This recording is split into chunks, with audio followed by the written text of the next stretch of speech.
tell them one thing. Just win, baby.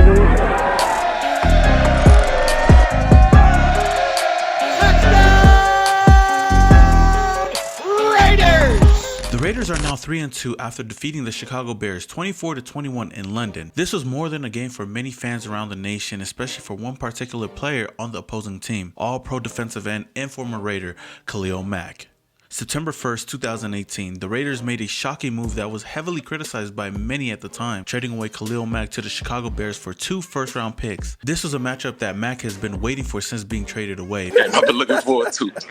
This is one I've been looking forward to. I can't lie to you, man. I gotta let you know how it is. You know what I'm saying? It's gonna be a big one for me. But did not do much in his so-called revenge game, tallying only 3 tackles and 1 fumble recovery that was not caused by him or the Bears defense. Back to the trade. Jon Gruden at the time looked like a crazy man trying to run this team to the ground. With the breakout season from the Bears last year and the poor season by the Raiders, everyone penciled in the Bears as the winners of this trade. But today, just a little over a year later, I can say that the Raiders and Jon Gruden might be the ones who actually won this trade, and I'll give you 3 reasons why. But before we get started with this video, hit that subscribe button and hit that notification icon button so you don't miss out on videos just like this one. Number 1.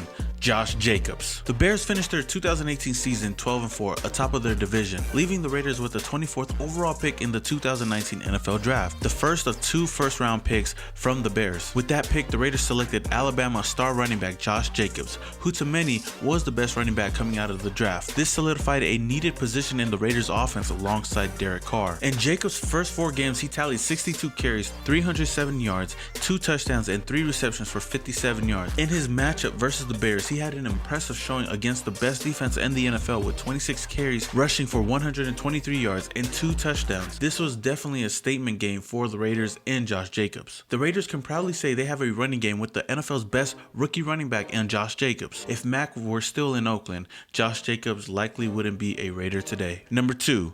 Money moves. Mack has been one of the NFL's most brilliant defensive players since entering the league in 2014. Here are the Raiders' defensive ranks over that time span: 21st, 22nd, 26th, and 23rd. Of course, it's not Mack's fault that the Raiders have been bad defensively. He's done his job at a high level. Put all the pressure on us. Put it all on your back. It just shows that even a great defensive player has a limited impact on his team's success. You need several great pieces to put together a good defense. With one player accounting for a significant portion of the cap, it's much harder to acquire those pieces. Jon Gruden was mocked for saying the Raiders defense was bad even with Mack on the field, but I believe that was the point he was trying to make. You can call Mack a transcendent player worth building around all you want, but history shows that sort of player does not exist on the defensive side of the ball. You build around a great defensive core, not a great player. Mack wanted to become the highest paid defensive player, and rightfully so, but if the Raiders were to do so, they would be spending a huge chunk of money on 2 players. Instead, with the money that the Raiders saved by trading away Khalil Mack, they were able to bring in some solid pieces in different areas. Starting with protecting Derek Carr. Carr was sacked 51 times, 3rd most in 2018, so the Raiders brought in Trent Brown, making him the highest paid tackle in the NFL. This move was huge for this offense, especially after watching Sunday's game where they literally held Mack and the Bears D-line in check. Also bringing in a solid weapon for Derek Carr and Tyrell Williams